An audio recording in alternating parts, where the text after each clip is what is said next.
नवरात्रि के 9 अलग अलग दिनों में माता दुर्गा के 9 स्वरूपों की हम पूजा करते हैं।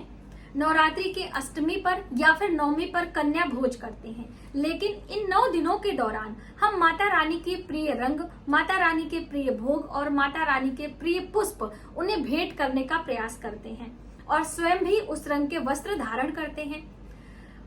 नवरात्रि के पहले दिन, जिस दिन घट स्थापना करते हैं, माता शैलपुत्री की पूजा की जाती है। माता शैलपुत्री की पूजा करने से हमें ज्ञान, बुद्धि, विवेक का वरदान मिलता है और इनकी पूजा में पीले रंग या हल्के क्रीम कलर के वस्त्र पहनकर पूजा करने की बात कही गई है। तो देखिए, हल्के पीले या फिर पीली फैमिली के कोई भी रंग के वस्त्र आप पहने और पूजा करें।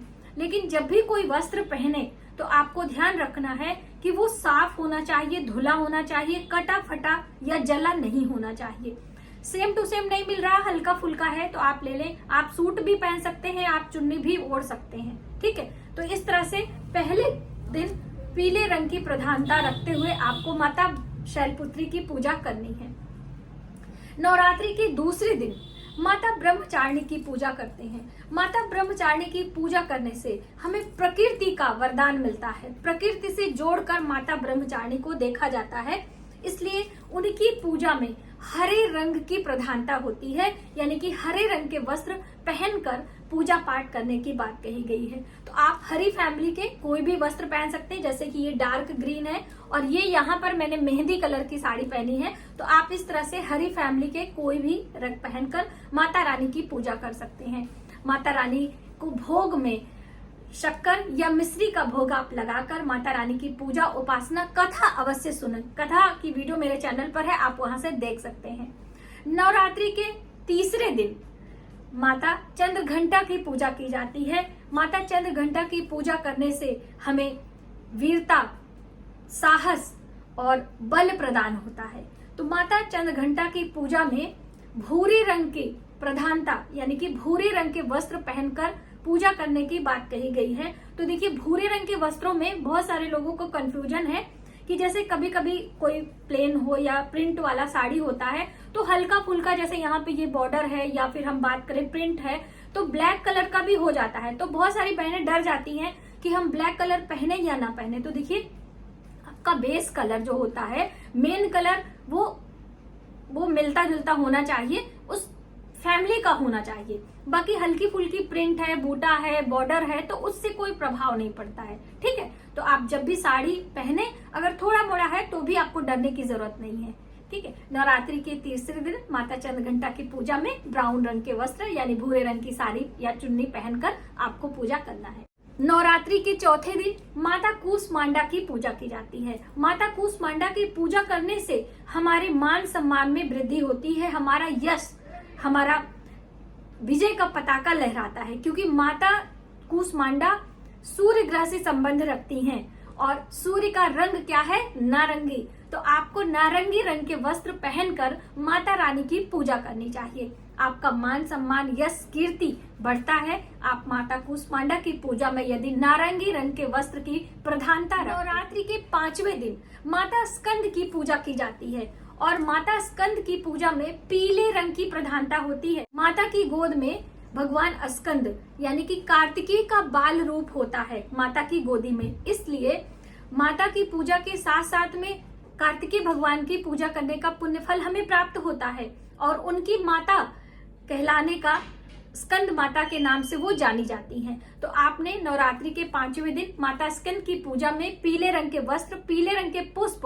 और पीले रंग के भोग मिष्ठान चढ़ाने की बात कही गई है। यदि आपके कोई विशेष मनोकामना हो तो आप पीले रंग की कागज पर अपनी मनोकामना लिखकर माता रानी के चरणों में रखें और नवरात्रि के 9वें दिन आप जल प्रवाह करके आते हैं तो आपकी मनोकामनाएं पूर्ण होती हैं। ऐसा हमारे शास्त्रों में हमारे ऋषि मुनियों ने हमें बताया है। तो माता स्कंद की पूजा अवश्य करें, पीले रंग के वस्त्र और पीले रंग के पुष्प माता। नवरात्रि के 6ठे दिन माता कात्यायनी की पूजा की जाती है। तो माता कात्यायनी की पूजा में लाल रंग की प्रधानता है।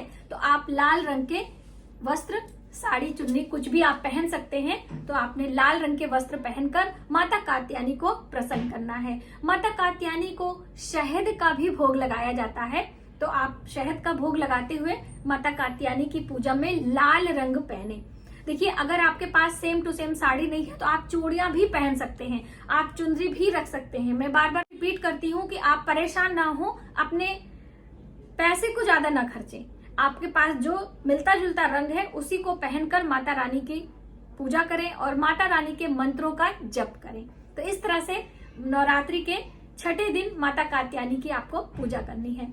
अब नवरात्रि के 7वें दिन माता कालरात्रि की पूजा की जाती है। माता कालरात्रि की पूजा करने से हमारे दुश्मनों का विनाश होता है, हमारे शत्रु पराजित होते हैं। तो माता की पूजा में नीले रंग की प्रधानता है। वैसे तो माता का जो रौद्र रूप होता है वो हमें डराने के लिए नहीं है, हमारे शत्रुओं का विनाश करने के लिए है। तो आप माता रानी की पूजा में नीले रंग के वस्त्र पहने और माता को गुड़ का भोग लगाएं। गुड़ या फिर मखाने का भी भोग आप लगा सकते हैं, माता रानी को बहुत ही प्रिय है।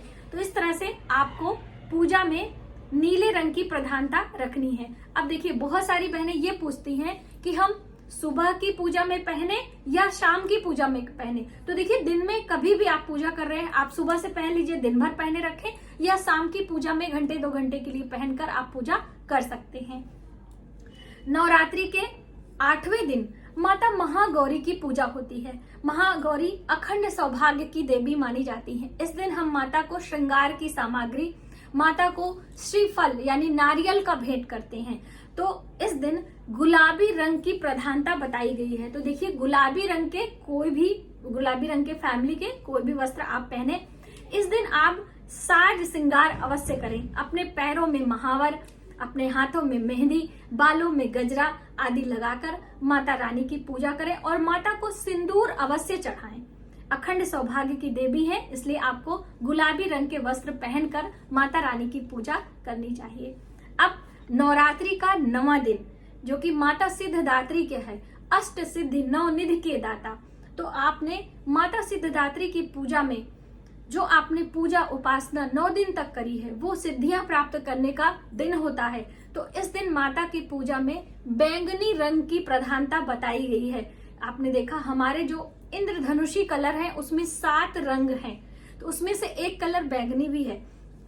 तो बैंगनी रंग के फैमिली का कोई भी वस्त्र आप लेकर माता सिद्धदात्री की पूजा में पूजा करें और उन्हें बैंगनी रंग के वस्त्र पहनकर प्रसन्न करने का प्रयास करें। दोस्तों, इस दिन हम अपने घर में कन्या पूजन करते हैं, हवन करते हैं। माता रानी की विधिवत पूजा उपासना करने के बाद, कन्याओं के पूजन के बाद 10वीं पर पारण करते हैं। बहुत सारी बहनें पूछती हैं कि हम 9 दिन का जो व्रत करते हैं वो पारण कब करें। तो पारण हमेशा 10वीं में किया जाता है, यानी कि नवरात्रि पूरा 9वीं तिथि समाप्त होने के बाद 10वीं तिथि में हमें पारण करना चाहिए। 10वीं के दिन समी के वृक्ष लगाने की बात कही गई है। यदि आप अपने घर में समी का वृक्ष लगाना चाहते हैं तो पश्चिमी दिशा में आपको समी का पौधा लगाकर पूजा अर्चना करना चाहिए। यदि आपने पहले से लगाया है तो एक दीपक अवश्य लगाएं।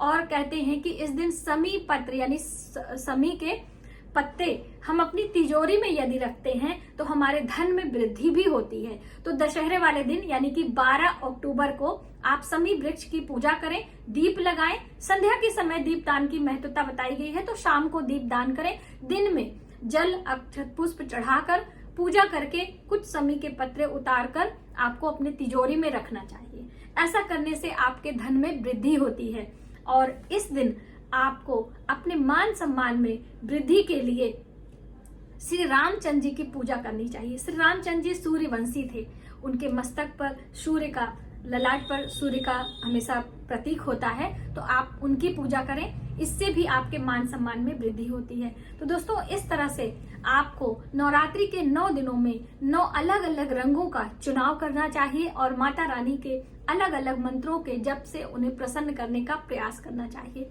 आज की वीडियो में बस इतना ही। यदि हमारी जानकारी आपको थोड़ी सी भी हेल्पफुल लगे तो प्लीज वीडियो से ज्यादा लोगों में शेयर करें। आने वाले वीडियो के लिए सब्सक्राइब करें।